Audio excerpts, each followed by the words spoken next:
नमस्कार, मी राहुल जमाते आरजे मराठी या चॅनलवर आपले स्वागत आहे। तर मित्रांनो, संजय गांधी निराधार योजना, श्रावणबाळ योजना तसेच इंदिरा गांधी विधवा पेन्शन योजना, तर या सर्व योजनाच्या लाभार्थ्यांसाठी आजचा हा व्हिडिओ अतिशय महत्त्वाचा आहे। तर या सर्व योजनाच्या लाभार्थ्यांना त्यांच्या जूनच्या महिन्याचे पैसे हे वाटप सुरू झालेले आहे आणि यामध्ये काही लाभार्थ्यांना त्यांचे जुने पैसे जे पेंडिंग होते असे 1500 आणि हे चालू महिन्याचे 1500 असे 3000 रुपये भरपूर लाभार्थ्यांना हे त्यांच्या बँक खात्यात जमा झालेले आहेत। तर काही लाभार्थ्यांना 1500 रुपये जमा झालेले आहे, तर काही लाभार्थ्यांना त्यांना अजूनपर्यंत एकही रुपया जमा झालेला नाही। तर आपण त्या संबंधित व्हिडिओ टाकलेला होता आणि त्या व्हिडिओवर भरपूर प्रमाणात कमेंट्स आलेले आहेत की सर आम्हाला 2 महिन्याचे पैसे आलेले नाहीत, आम्हाला अजून एकही रुपया आलेला नाही।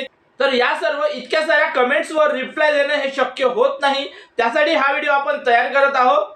तर बघा, ज्यांचे हे 2 महिन्याचे हप्ते पेंडिंग होते, तर हे 2 महिन्याचे हप्ते पेंडिंग असल्याचे कारण म्हणजे वेबसाईट म्हणजे डीबीटी पोर्टलवर काही मेंटेनन्सचे काम सुरू होतं आणि त्यासाठी वेबसाईट पोर्टल ही बंद होती आणि त्यामुळे वेबसाईट पोर्टल बंद असल्यामुळे काही लाभार्थ्यांचे हे पैसे पेंडिंग होते। पण आता वेबसाईट पोर्टल सुरू झालेला आहे आणि हा वाटप सुद्धा सुरू झालेला आहे। तर पैसे न येण्याचे दुसरे कारण म्हणजे सर्व लाभार्थ्यांना त्यांचा हयातीचा दाखला हा दरवर्षी त्यांना तहसील कार्यालयामध्ये द्यावा लागतो आणि यावर्षी जवळपास सर्वच लाभार्थ्यांना हे 30 जून पर्यंत तहसील कार्यालयामध्ये त्यांचा हयातीचा दाखला आणि संबंधित कागदपत्र हे द्यायचे होते।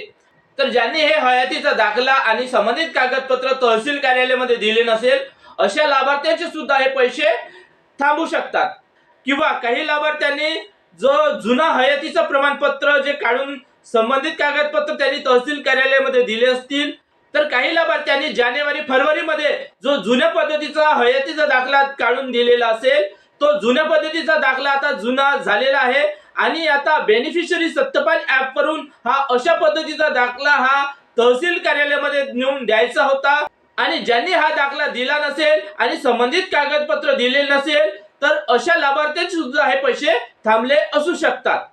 तर ज्या लाभार्थ्यांना अजूनपर्यंत एकही हप्ता आलेला नाही म्हणजे 2 हप्त्याचे पैसे पेंडिंग होते त्यापैकी एकही हप्ता आलेला नाही किंवा या जूनच्या हप्त्याचे पैसे आलेले नाही, अशा लाभार्थ्यांनी 2 दिवस वाट बघायची आहे।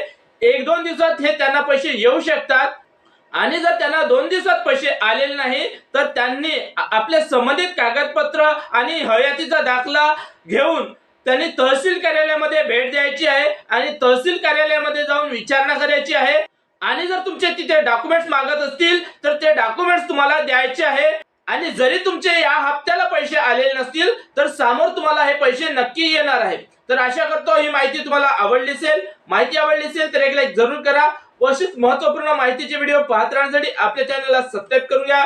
तर धन्यवाद, जय हिंद, जय महाराष्ट्र।